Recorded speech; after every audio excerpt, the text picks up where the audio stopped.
Assalamualaikum warahmatullahi wabarakatuh. Halo semuanya, perkenalkan nama saya Rajbeni Neinglan Nurul Najmi dari Universitas Syadsi Madani, Fakultas Teknologi dan Bisnis, Program Studi Ilmu Komputer.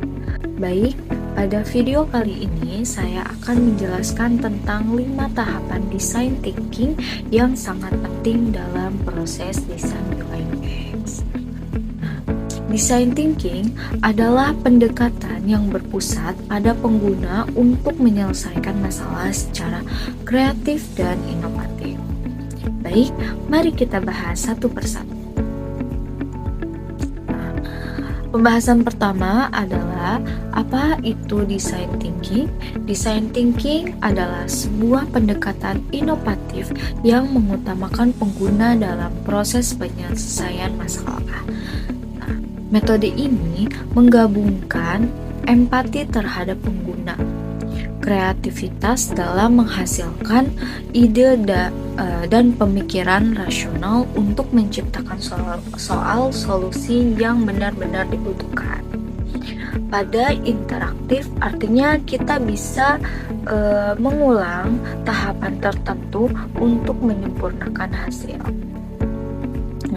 Selanjutnya yaitu ada 5 tahapan utama dalam design thinking, dimulai dari empathize untuk memahami pengguna, define untuk merumuskan masalah, ide untuk menghasilkan ide kreatif, dan prototype untuk membuat model solusi, dan terakhir yaitu tes untuk menguji dan mengevaluasi.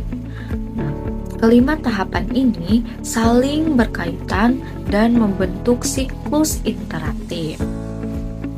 Tahapan pertama adalah empathize atau berempati. Di tahapan ini kita berusaha memahami kebutuhan, keinginan, dan perasaan pengguna. Secara mendalam, kita perlu menempatkan diri di posisi mereka. Tujuannya adalah untuk mendapatkan insight yang autentik tentang masalah yang mereka hadapi, sehingga kita tidak bekerja berdasarkan asumsi. Dan ini adalah metode yang digunakan, yaitu melalui wawancara mendalam, observasi lingkungan di lapangan, atau survei dan kuesioner. Nah, kita juga menggunakan teknik empati mapping untuk memvisualisasikan apa yang pengguna pikirkan, rasakan, lihat, dan lakukan. Nah, tahap selanjutnya yaitu define.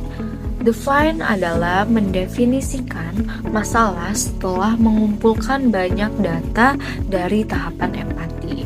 Sekarang kita menganalisis dan merumuskan masalah yang spesifik dan jelas. Di sini kita membuat problem statement yang fokus pada kebutuhan pengguna, bukan langsung ke solusi. Format umumnya adalah user membutuhkan sesuatu karena alasan tertentu. Nah, user itu di sini sebagai siapa sih pengguna, dan need-nya itu apa yang dibutuhkan, dan insight-nya itu mengapa mereka butuh itu. Nah, dan prinsip define fokus pada kebutuhan pengguna. Yang kedua yaitu specific dan actionable, dan yang terakhir berdasarkan data dan bukan asumsi.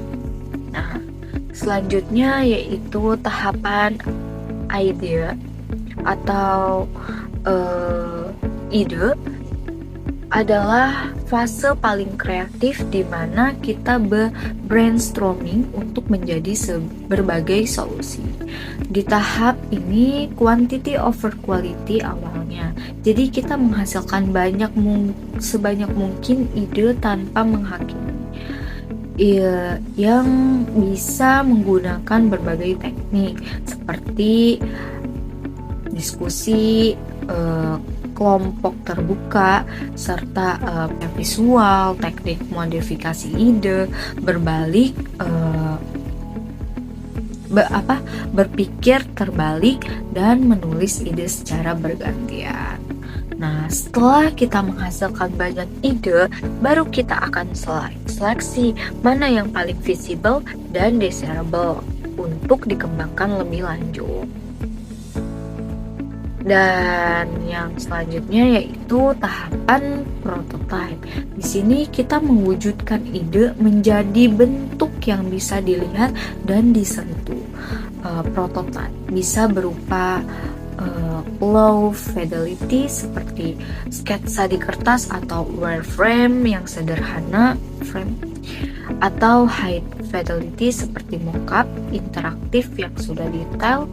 Nah, low fidelity ini bagus untuk mengeksplor cepat dan murah, sedangkan high fidelity untuk menguji detail interaksi. Nah, prinsipnya yaitu mulai dari yang sederhana, terus yang kedua file fast, dan yang terakhir bersifat iteratif dan fleksibel. Nah, di desain UI UX kita bisa menggunakan tools seperti Figma yang berkolaboratif berbasis web, terus Adobe XD, Marvel, dan Innovation.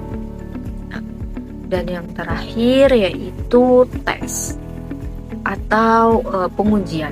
Kita menguji prototipe kepada pengguna nyata untuk mendapatkan feedback.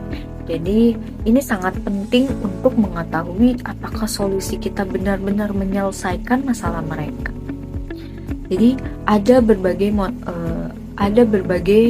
metode testing seperti usability testing, di mana kita mengamati penggunaan menggunakan prototype, atau A berbanding B testing untuk membandingkan dua versi desain dan hasil testing. Nah, kita bisa mendapatkan insight baru yang mungkin membawa kita kembali ke tahap sebelumnya. Jadi, desain testing itu interaktif. Jadi bukan garis lurus, tapi siklus yang terus berputar untuk menyempurnakan desain. Nah, selanjutnya yaitu mengapa design thinking ini penting? Karena pendekatan ini memastikan solusi yang kita buat benar-benar secara user center, bukan hanya berdasarkan asumsi. Proses ini mendorong inovasi lebih efisien karena mengurangi resiko gagal dan bersifat kolaboratif, melibatkan berbagai perspektif. Jadi yang paling penting, keputusan kita berbasis data real. Jadi pengguna bukan hanya opini saja. Nah, dengan design thinking, kita tidak hanya membuat produk yang bagus, tapi membuat produk yang benar-benar berguna dan dibutuhkan. Nah, selanjutnya di sini ada studi kasus dalam aplikasi m-banking. Nah, yang pertama ada empati, yaitu penggunaan sulit login dan antri di bank atau membutuhkan solusi cepat dan aman. Dan yang kedua ada define, contohnya seperti nasabah membutuhkan cara cepat dan aman untuk transaksi karena sistem lama atau tidak efisien. Yang ketiga ada idea atau ide, itu studi kasusnya biometric login atau quick transfer, virtual assistant, dan notifikasi real. Selanjutnya yaitu prototype. Dalam prototype dari kasusnya itu wireframe dan mockup dengan desain visual yang friendly. Dan yang terakhir yaitu usability testing dengan 20 nasabah. Dan feedbacknya itu ingin login biometrik sangat membantu dan interasinya perbaiki alur transfer yang masih rumit. Dan yang terakhir yaitu kesimpulan. Jadi design thinking adalah pendekatan berpusat pada manusia yang bertujuan memahami kebutuhan pengguna dan menciptakan solusi yang inovatif dan relevan. Nah, melalui 5 tahapan seperti empati, define, idea, prototype, dan tes. Proses ini membantu desainer menemukan dan mengembangkan, menguji ide secara iteratif dengan menerapkan design thinking. Hasil desain tidak hanya menarik secara visual, tetapi juga fungsional, bermanfaat, dan benar-benar menjawab kebutuhan pengguna. Jadi, mungkin itu yang bisa saya sampaikan. Kurang lebihnya mohon maaf. Wassalamualaikum warahmatullahi wabarakatuh.